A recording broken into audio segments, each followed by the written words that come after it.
warahmatullahi wabarakatuh. Perkenalkan, nama saya Vivi dengan NIM 210306029 dari kelas Peternakan B, angkatan 2021. Di sini saya akan menjelaskan mengenai proses pencernaan karbohidrat, protein, dan lemak pada ruminansia dan non-ruminansia, serta metabolisme karbohidrat, protein, dan lemak pada hati. Untuk memenuhi tugas mata kuliah biokimia yang diampu oleh Ibu Tati Widianasari SPTMP. Nah, pertama-tama saya akan menjelaskan mengenai proses pencernaan karbohidrat pada ruminansia. Pencernaan karbohidrat pada ruminansia bermula dari dalam mulut, kemudian masuk ke dalam rumen.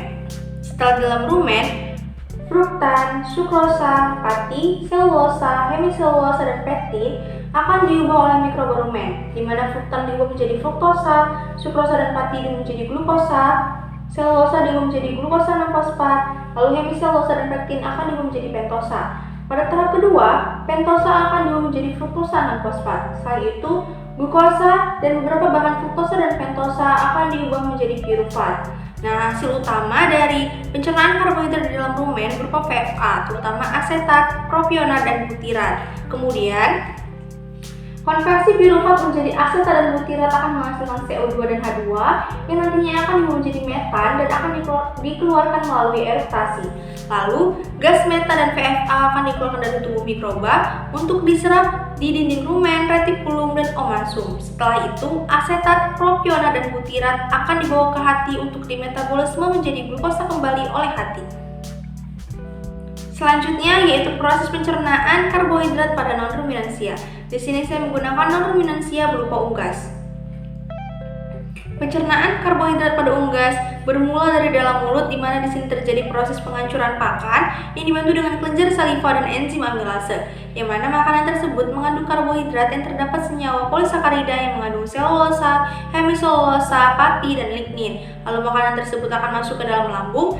Di dalam lambung, selulosa dan hemiselulosa tidak dapat dicerna karena mengandung serat kasar yang tinggi. Kemudian pencernaan karbohidrat akan disempurnakan di dalam duodenum, di mana di sini terjadi proses penguraian pati oleh amilase dan menghasilkan maltosa. Lalu masuk ke dalam intestinum tenue, di mana di sini terjadi proses penguraian maltosa menjadi glukosa oleh maltase, sukrosa menjadi fruktosa oleh sukrosa, dan laktosa menjadi galaktosa oleh laktase.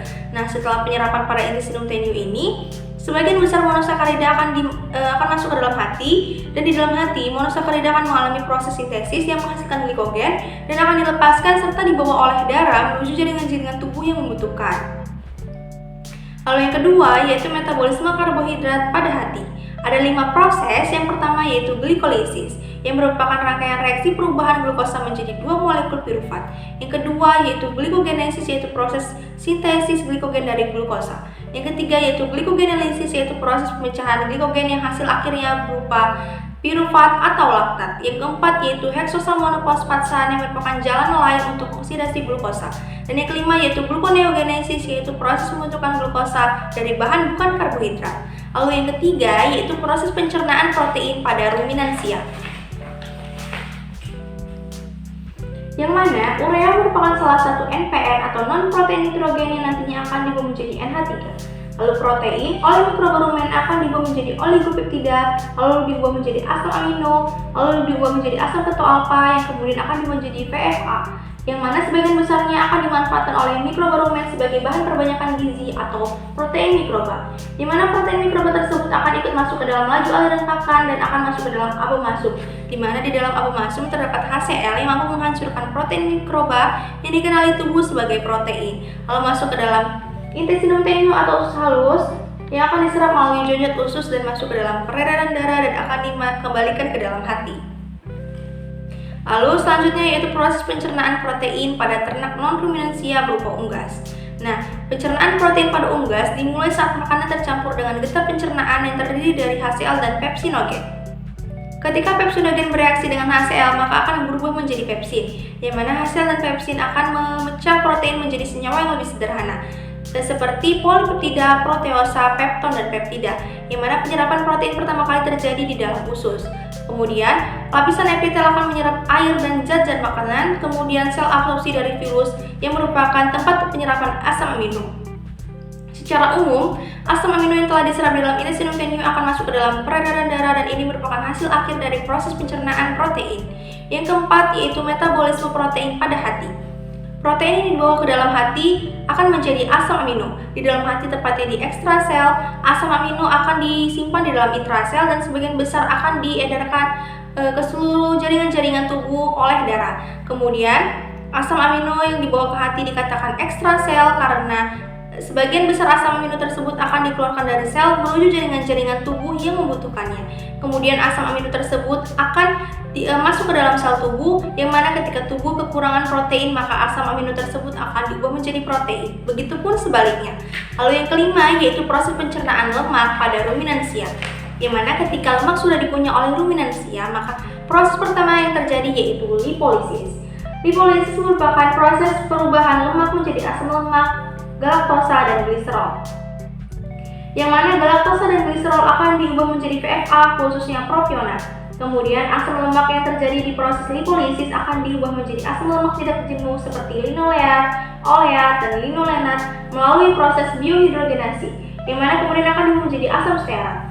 Nah, asam stearat ini merupakan bahan pembentuk VFA yang nantinya akan diserap di dinding rumen, retikulum, dan omasum.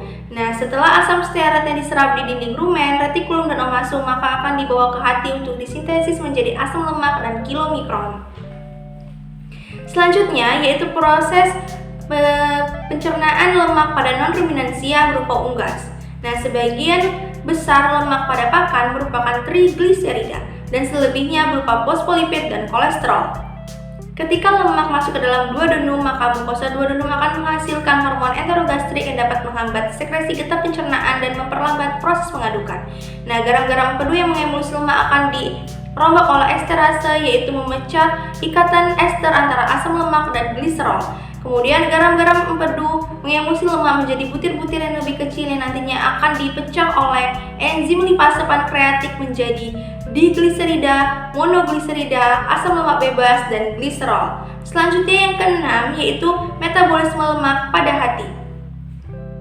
Hasil akhir dari pencernaan lemak berupa asam lemak dan gliserol, yang mana gliserol akan masuk ke dalam vena porta. Kemudian metabolisme lemak dimulai dari degradasi asam lemak di dalam hati yang akan membentuk asetil-CoA. Lalu dua molekul asetil-CoA akan bergabung untuk membentuk asam asetoasetat, yang mana sebagian besarnya akan diubah menjadi beta hidroksibutira dan sisanya akan diubah menjadi aseton. Nah, yang ketujuh yaitu hubungan antara metabolisme karbohidrat, protein, dan lemak, yang mana karbohidrat, protein, dan lemak dipertemukan dalam satu jalur yang bernama siklus Krebs dengan masukan asetil-CoA.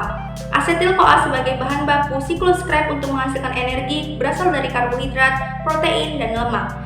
Titik temu dari berbagai jalur metabolisme ini berguna untuk saling menggantikan bahan bakar di dalam sel. Sekian dari penjelasan saya. Terima kasih. Wassalamualaikum warahmatullahi wabarakatuh.